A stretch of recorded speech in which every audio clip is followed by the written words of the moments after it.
خوش آمدید۔ آج ہم اردو زبان کی گہرائیوں میں ایک دلچسپ سفر پر نکل رہے ہیں۔ ہمارے سامنے آئے زبان سیکھیں سے کچھ مواد ہے۔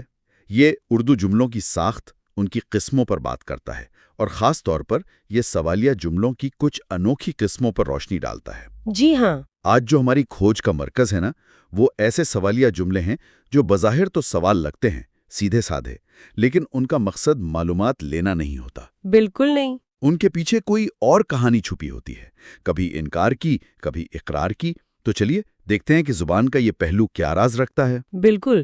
دیکھیں، زبان صرف الفاظ تو نہیں ہوتی نا، اس میں پوری ثقافت، سوچ، جذبات سب کچھ جھلکتا ہے۔ آج ہم اردو کے انہی استفہامیہ یعنی سوالیہ جملوں کا جائزہ لیں گے، جو سوال کے بھیس میں اصل میں ایک بڑا مضبوط بیان ہوتے ہیں۔ یہ دلچسپ رہے گا۔ جی، یہ دیکھنا کہ کیسے ایک سوال نہ رہتے ہوئے بھی اپنا مطلب بالکل صاف کر دیتا ہے۔ ٹھیک ہے، تو آئیے بات کی بنیاد رکھتے ہیں۔ جو مواد ہمیں ملا ہے اس کے مطابق کسی بھی زبان کی طرح اردو میں بھی جملوں کی بنیادی تقسیم ہے، مثبت اور منفی۔ جی، جیسے ایک بہت سادہ سا جملہ ہے، بوڑھے نے بات شروع کی۔ یہ ایک مثبت جملہ ہوا، کسی کام کے ہونے کی خبر۔ جی ہاں، یہ مثبت یا اسرٹیو جملہ کہلاتا ہے۔ یہ بس ایک حقیقت بیان کر رہا ہے یا کسی کام کے ہونے کی تصدیق، سیدھی سی بات۔ اور پھر اسی کا منفی، بوڑھے نے بات شروع نہیں کی، یہاں نہیں لگ گیا مطلب الٹ گیا۔ یہ بھی آسان ہے۔ بالکل۔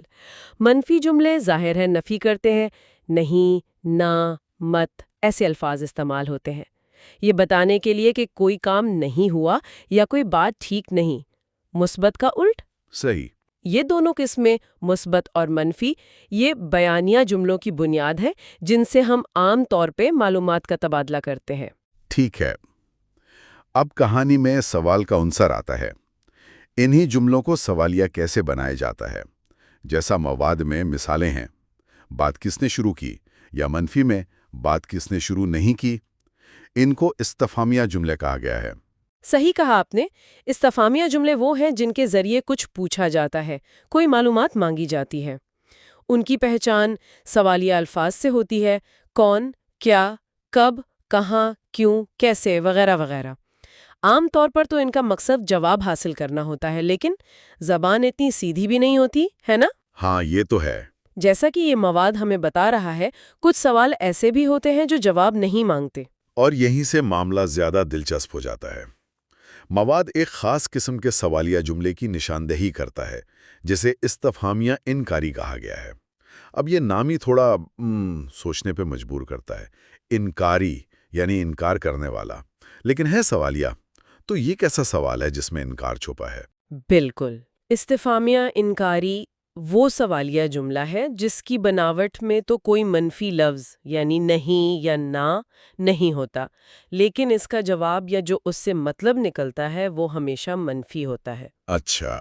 یہ ایک طرح کا ریٹوریکل کوسچن ہے اگر آپ انگریزی میں کہیں تو، مطلب ایسا سوال جس کا جواب پہلے سے پتا ہوتا ہے یا جس کا مقصد جواب لینا ہے ہی نہیں بلکہ کسی بات پر زور دینا ہے۔ اچھا، تو بظاہر سوال مگر اندر سے انکار۔ وہ جو مواد میں مثال ہے وہ بڑی اچھی ہے، رات بھر تمہاری بکواس کون سنتا۔ بالکل۔ اب کوئی یہ کہہ رہا ہے تو وہ یہ تو نہیں پوچھ رہا نا کہ بھائی ذرا نام بتانا کون کون سن رہا تھا میری بکواس۔ نہیں، بالکل نہیں۔ تو اس جملے کا صاف مطلب ہے کہ کوئی نہیں سنتا یا تمہاری بکواس سننے والا کوئی نہیں تھا۔ یہاں سوال پوچھنے کا انداز اصل میں بیزاری یا جھنجھلاہٹ یا اس بات پر زور دینے کے لیے ہے کہ بھئی یہ کام ممکن ہی نہیں تھا یا کوئی کرنے کو تیار نہیں تھا۔ سوالیہ انداز جو ہے نا وہ بیان کو زیادہ پر اثر بنا دیتا ہے۔ اچھا؟ جی، براہ راست یہ کہنے کے بجائے کہ تمہاری بکواس کوئی نہیں سنتا، یہ سوالیہ انداز سننے والے کو خود اس نتیجے پر پہنچنے دیتا ہے۔ تو یہ ایک طرح سے زیادہ کیا کہیں کاٹدار ہو سکتا ہے براہ راست منفی جملے سے۔ جی ہاں، ہو سکتا ہے۔ اس میں ایک طنز کا پہلو بھی آ جاتا ہے اکثر۔ صحیح۔ اچھا، مواد میں کچھ اور مثالیں بھی تھیں، جیسے کیا محنت کیے بغیر کوئی کامیاب ہو سکتا ہے؟ جی، یہ ایک اور بہترین مثال ہے۔ اب بظاہر یہ سوال ہے، لیکن کیا پوچھنے والا واقعی جاننا چاہتا ہے کہ کون بغیر محنت کی کامیاب ہوا ہے؟ نہیں، اس کا مطلب بالکل واضح ہے، محنت کے بغیر کوئی کامیاب نہیں ہو سکتا۔ یہ ایک اصول ہے، ایک حقیقت ہے جسے سوال کی شکل میں بیان کیا گیا ہے تاکہ اس کی اہمیت پر زور دیا جا سکے۔ اور ایک اور مثال تھی، اگر مجھے نیند آ رہی ہوتی تو بھلا یہ باتیں کرنے کے لیے میں جاگتا ہوتا؟ یہ بھی ویسا ہی ہے۔ مطلب کہ میں ہرگز نہ جاگتا ہوتا۔ بالکل، یہاں بھی سوال کے پردے میں ایک مضبوط قسم کی نفی ہے۔ بولنے والا اپنی حالت یا اپنے عمل کی وجہ بتا رہا ہے، مگر سوال پوچھ کر۔ اس سے بات میں وزن پیدا ہوتا ہے۔ یہ انداز اکثر بحث میں یا اپنی بات منوانے کے لیے استعمال ہوتا ہے۔ ٹھیک۔ یہ صرف نفی نہیں ہے، یہ ایک قسم کا استدلال، ایک آرگیومنٹ بھی پیش کر رہا ہے۔ یہ تو ہوئی استفہامیہ انکاری کی بات۔ سوال بغیر نفی کے الفاظ کے، لیکن مطلب منفی۔ اب مواد ہمیں ایک اور قسم بتاتا ہے جو اس کے بالکل الٹ ہے، استفہامیہ اقراری۔ اقراری یعنی اقرار کرنے والا، ماننے والا۔ تو یہ وہ سوال ہوا جس میں اقرار یا اثبات چھپائے؟ آپ نے بالکل صحیح پکڑا۔ استفہامیہ اقراری جملہ وہ ہوتا ہے جس کی ساخت میں تو نفی والے الفاظ یعنی نہیں یا نہ استعمال ہوتے ہیں، لیکن اس کا جو مجموعی مفہوم نکلتا ہے یا جواب وہ ہمیشہ مثبت یا اقراری ہوتا ہے۔ اچھا، یہ تو انکاری کا بالکل الٹ ہو گیا۔ جی بالکل عکس ہے اس کا۔ یہ تو اور بھی دلچسپ ہے۔ نفی کا لفظ استعمال ہو رہا ہے لیکن بات مثبت ہو رہی ہے۔ کمال ہے۔ مواد کی مثال دیکھتے ہیں۔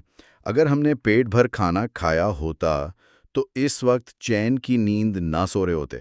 یہاں نہ موجود ہے، لیکن کیا مطلب یہ ہے کہ ہم چین کی نیند نہیں سو رہے ہوتے؟ نہیں، مطلب بالکل الٹ ہے۔ اس سوال کا اصل مفہوم ہے، اگر ہم نے پیٹ بھر کر کھانا کھایا ہوتا تو ہم یقیناً لازماً اس وقت چین کی نیند سو رہے ہوتے۔ اچھا۔ یہاں نا کا استعمال سوال کو ایک خاص، وہ جو میں نے کہا تھا ریٹوریکل رنگ دینے کے لیے کیا گیا ہے۔ یہ کہنے کا ایک انداز ہے کہ جو بات کہی جا رہی ہے وہ اتنی پکی ہے، اتنی یقینی ہے کہ اس کا الٹ سوچا بھی نہیں جا سکتا۔ گویا نفی کا استعمال کر کے اس بات پر، مطلب مثبت بات پر شدید زور دیا جا رہا ہے۔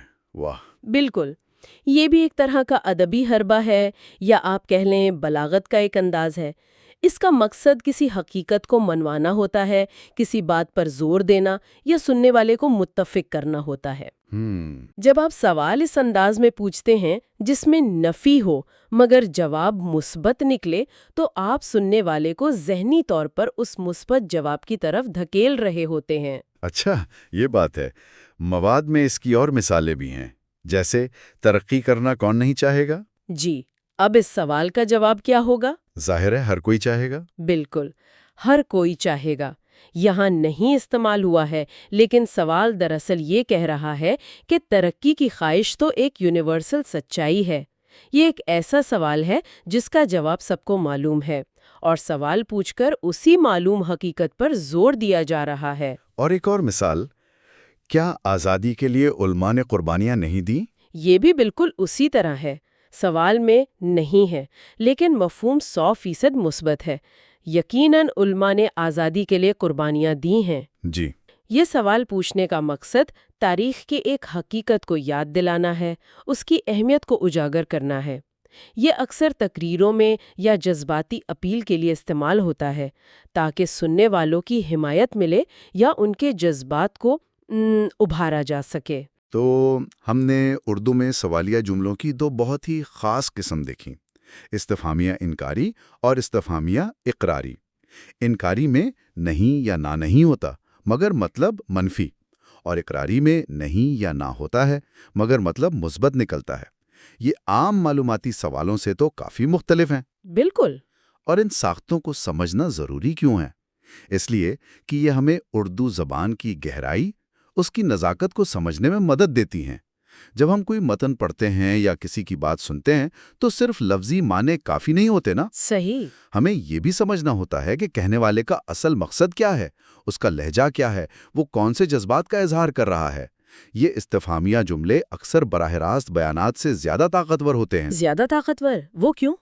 کیا براہ راست کہنا زیادہ واضح نہیں ہوتا؟ دیکھیں، براہ راست کہنا واضح ضرور ہوتا ہے لیکن ہمیشہ اتنا مؤثر نہیں ہوتا۔ یہ استفہامیہ انداز کئی وجہ سے زیادہ اثر رکھتا ہے۔ ایک تو یہ کہ یہ سننے والے کو صرف وصول کنندہ یعنی ریسیور نہیں رہنے دیتا۔ اچھا جی، بلکہ اسے سوچنے اور نتیجہ نکالنے کے عمل میں شریک کرتا ہے، اور جب کوئی خود کسی نتیجے پر پہنچتا ہے تو وہ اس کے لیے زیادہ معنی خیز ہوتا ہے۔ ہاں یہ بات تو ہے۔ دوسرا یہ کہ یہ جذبات کے اظہار کا ایک بڑا لطیف طریقہ ہے۔ طنز، بیزاری، حیرت، فخر، یہ سب براہ راست پہے بغیر ان جملوں سے بڑے مؤثر طریقے سے بیان ہو سکتے ہیں۔ صحیح۔ اور تیسرا یہ کہ یہ گفتگو میں ایک خاص رنگ، ایک زور پیدا کرتا ہے جو سادہ بیانیہ جملوں میں نہیں ہوتا۔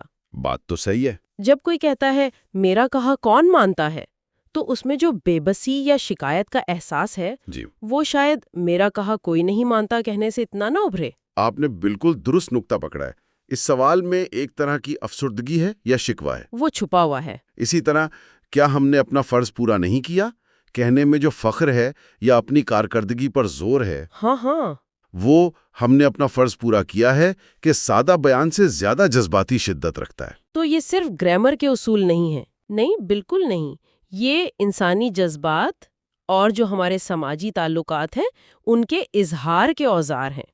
تو خلاصہ یہ ہوا کہ اردو میں سوال پوچھنے کے انداز بہت متنوع ہیں، اور خاص طور پر یہ استفہامیہ انکاری اور استفہامیہ اقراری جملے، جیسا کہ آئے زبان سیکھیں کے مواد سے بھی واضح ہوا، یہ زبان کی بلاغت اور تاثر کی طاقت کو دکھاتے ہیں۔ جی بالکل، یہ سوال کے روپ میں بڑے مضبوط بیانات ہیں۔ بالکل، یہی تو زبان کی خوبصورتی ہے کہ وہ ایک ہی بات کو کئی طریقوں سے کہہ سکتی ہے، اور ہر طریقے کا اپنا اثر ہوتا ہے، اپنا رنگ ہوتا ہے۔ ان اسالیب کو سمجھنا ہمیں زبان کا بہتر صارف بناتا ہے اور زیادہ باخبر قاری یا سامع بناتا ہے۔ آج کی اس گفتگو سے یہ بات تو بالکل واضح ہو گئی کہ سوال ہمیشہ جواب کے لیے نہیں پوچھے جاتے۔ جی ہاں، کبھی کبھی وہ خود ہی جواب ہوتے ہیں، یا شاید جواب سے بھی بڑھ کر کچھ ہوتے ہیں۔ اور سامعین کے لیے ایک چھوٹا سا نقطۂ فکر کے طور پر چھوڑے جاتے ہیں۔